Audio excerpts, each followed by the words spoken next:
My favorite was one where this girl started rapping in the middle of her speech. It was cool too. She had a clean beat, the lighting was nice, and her flow was smooth. And I thought, well, I already have the rap name, Little Red Riding in the Hood.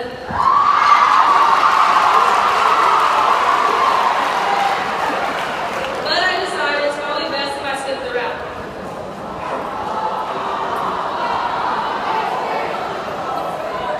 Freshman year and sophomore year, one of my biggest goals at the end of high school was to be valedictorian, especially since I was valedictorian for PS7. Then years came and the class became harder, my extracurriculars taking up more time, and I had more responsibilities. At this point, being valedictorian became less a priority, and I figured if it happens, cool, and if not, it'd be okay. Then at the beginning of this year, I really wasn't thinking about it because just like all the other seniors, the only things I had on my mind were college and scholarship applications. Plus, I still had all my AP classes, extracurriculars, and at the time I was contemplating whether or not I was going to continue to play softball.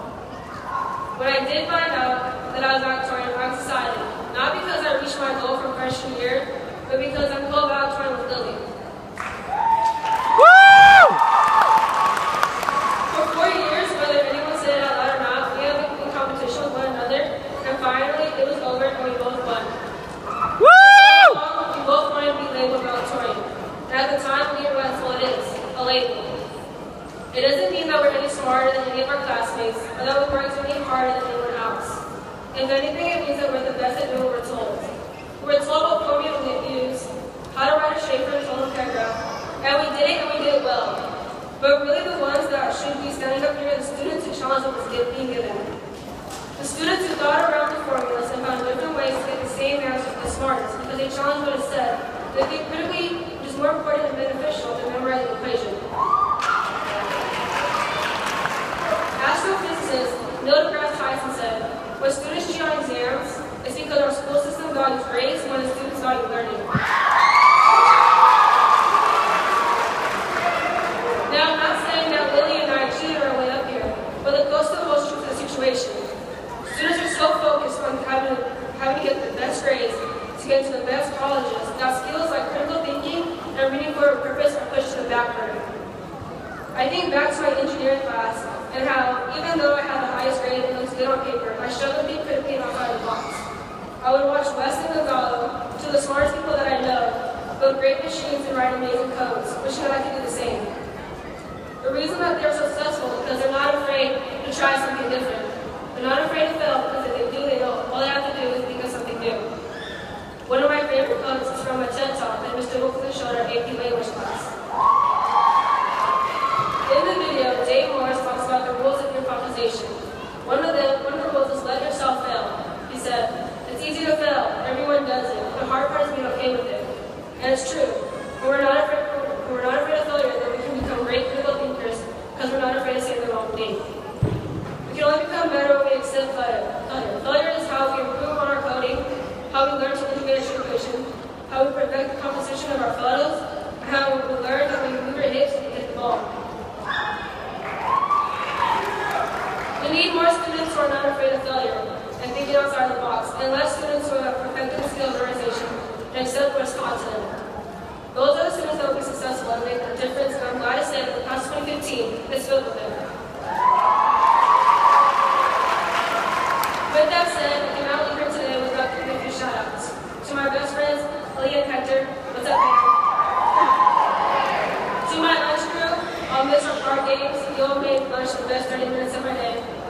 To the softball team, you girls are really stressing me out a lot this year, but you girls are also responsible for some of my greatest memories.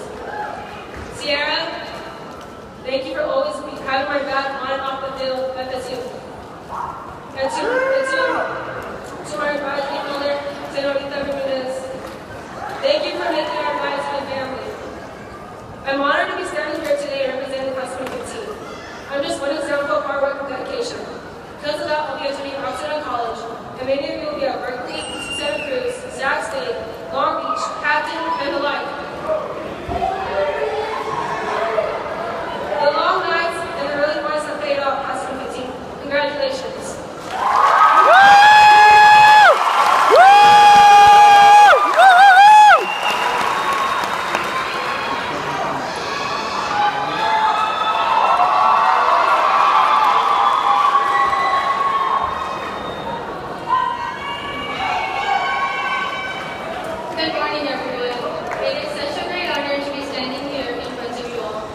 Thank you for supporting the class of 2015 today as we embark upon our future endeavors.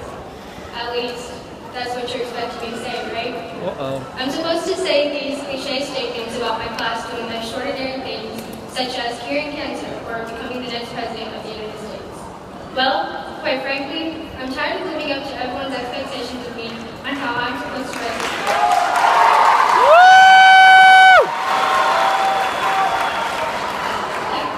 So here's a quote I thought fits best to what I'm trying to convey. To define is to limit, Oscar Wilde. As I go along, I'll address what this quote means to me.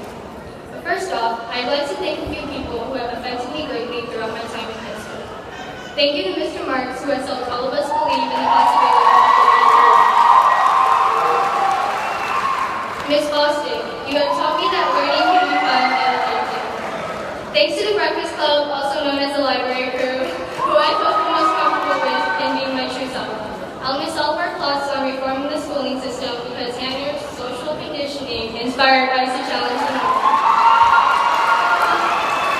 I will miss us being goofy and obnoxious 90% of the time, even though we knew we were in the library. I just wanted to say thank you for being my supporter. Next, I'd like to shout out to Rob's 5th period class. We're also different, so unique, yet we all get along like one big family. We have the music producers creating new beats, the comic book lovers watching the newest Avengers movie trailer for the 10th time this month, the fashionista who is always trying to look cute, Mario, and the obsessive football player who watches his own highlights every day, Lonnie. Honestly, you all are the epitome of what I imagined my advisory class would be. Now that that's out of the way, let's go back to the real issue. The schooling system promotes this incentive to do whatever it takes to get to the top. Instead of valuing the art of learning, it values the stellar grades. It promotes busy work instead of critical thinking. It teaches us to value statistics and our professional appearance above our education. Because at the end of the day, it only matters how others perceive us and our school.